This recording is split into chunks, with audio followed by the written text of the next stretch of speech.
بسم اللہ الرحمن الرحیم الحمدللہ رب العالمین وما ارسلناک الا رحمۃ للعالمین بعد از خدا بزرگ توئی قصہ مختصر۔ ناظرین، پروگرام فکر سکون کے ساتھ آپ سب کے سکون کی فکر لیے میں ہوں آپ کا میزبان اظہر اقبال صابری۔ ناظر محترم، آج کی ویڈیو ہم ان لوگوں کے لیے جو کہ خواب دیکھتے ہیں اور ہر وقت دعائیں کرتے رہتے ہیں، وہ یہ جاننا چاہتے ہیں کہ آیا کہ ان کی دعائیں اللہ رب العزت کی بارگاہ میں قبول ہو رہی ہیں یا نہیں ہو رہی۔ اس کا پس منظر کیا ہے کہ آیا کہ انہیں کس طریقے سے معلوم ہو سکتا ہے کہ وہ ان کی دعاؤں کو سنتا تو یقیناً ہے، قبول بھی کر رہا ہے یا نہیں کر رہا۔ تو آج کی اس ویڈیو میں ہم کچھ ایسے خواب جو کہ لوگوں کو آتے ہیں، جس کے ذریعے سے اللہ رب العزت کی ذات لوگوں کو یہ سمجھا دیتی ہے کہ جو بھی خواب دکھائے جا رہے ہیں، جو بھی وہ رب کی بارگاہ میں مغفرت پیش کر رہے ہیں، دعائیں پیش کر رہے ہیں، وہ ان کو کچھ اس طرح سے اشارے ملتے ہیں جس کے ذریعے سے ان کی دعاؤں کو قبول کرنے کی یہ چیز دکھائی جاتی ہے ان کے خواب میں کہ اللہ رب العزت ان کی دعاؤں کو، پڑے ہوئے وظائف کو قبول کر رہا ہے اور جلد یقیناً کامیابی ان کا مقدر بن جائے گی۔ لیکن اس سے پہلے ہمارے چینل کو اگر کسی نے سبسکرائب نہیں کیا تو یقیناً ایک اچھی معاشی اور معاشرتی فلاح کے لیے ہمارے چینل کو ضرور سبسکرائب کیجیے۔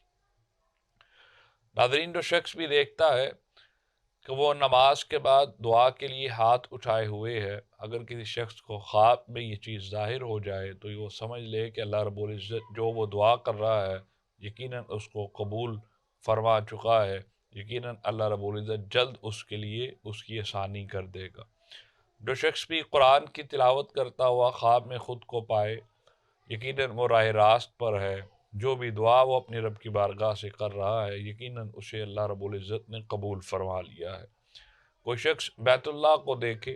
یا بیت اللہ کا طواف کرتا ہوا اپنے آپ کو پائے تو یقیناً وہ بھی اس بات کا اشارہ ہوتا ہے کہ اللہ رب العزت نے اس چیز کو، جو دعا وہ کر رہا ہے، اسے اپنی بارگاہ میں قبول فرما لیا ہے۔ کوئی ایسا شخص جو کہ خود کو اندھیرے سے اجالے کی طرف جاتا ہوا دیکھے، وہ بھی یہی ہوتا ہے کہ وہ اندھیر نگری کی زندگی سے، گناہوں کی زندگی سے اب نکل کر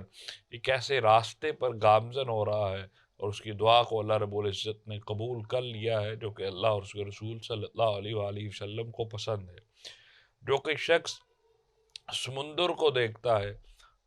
کو دیکھتا ہے کہ سمندر کا پانی بہت وسیع ہے اور وہ اس میں اس کو اوپر تیرایا جا رہا ہے، وہ اس طریقے سے اس کو راستہ مل رہا ہے، تو وہ شخص بھی یہی سمجھے کہ اللہ رب العزت نے اس کی دعا کو بھی اپنی بارگاہ میں قبول کر لیا ہے۔ جو کہ شخص کسی درخت پر ہریالی دیکھتا ہے، بہت پتے دیکھتا ہے، اس کے لیے بھی یہی اشارہ ہوتا ہے کہ اللہ رب العزت نے اس کی دعا کو بھی اپنی بارگاہ میں قبول کر لیا ہے۔ کوئی بھی شخص پھل یا پھول دیکھتا ہے کسی بھی جگہ پر لگے ہوئے تو اس کے لیے بھی یہی اشارہ ہوتا ہے کہ اس کی دعا کو اللہ رب العزت نے قبول کر لیا ہے۔ مردے سے کوئی چیز لے رہا ہے اور کوئی ایسی چیز جو کہ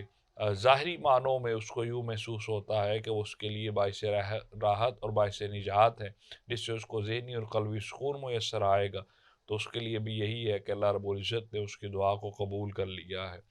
آسمان کی طرف اس کا جانا، کہ وہ آسمان کی طرف جا رہا ہے، تب بھی یہی اصلاحی معنی لیا جاتا ہے، یا آسمان پر کسی آیت کو دیکھنا یا کوئی ایسا اسم لکھا ہوا دیکھنا جس کے ذریعے وہ اپنے رب کی بارگاہ میں دعا کر رہا ہے، تو اللہ تعالیٰ یہی آپ سمجھ سکتے ہیں کہ اللہ تعالیٰ آپ کی اور ہماری دعاؤں کو اپنی بارگاہ میں قبول کر رہا ہے۔ یا پھر کسی ایسے روشن چہرے کو دیکھنا جس کو ہم نے پہلے کبھی نہیں دیکھا، لیکن آج اللہ کی رحمت سے وہ ہمیں اس چیز کی بشارت دینے کے لیے آئے ہیں کہ جو دعا، جو راستہ آپ نے اور ہم نے سلیکٹ کیا ہے، اللہ تعالیٰ اس راستے پر ہمیں صحیح طریقے سے چلا رہا ہے اور ہمیں ہماری دعاؤں کو اپنی بارگاہ میں قبول کر رہا ہے۔ ہم سب سے دعا کرتے ہیں کہ اللہ تعالیٰ ہمیں بھی ایسے خواب کی زیارت نصیب فرمائے اور ہماری دعاؤں کو اپنی بارگاہ میں قبول فرمائے۔ اجازت دیجیے، فکر سکون کی ٹیم کے ساتھ السلام علیکم ورحمۃ اللہ وبرکاتہ۔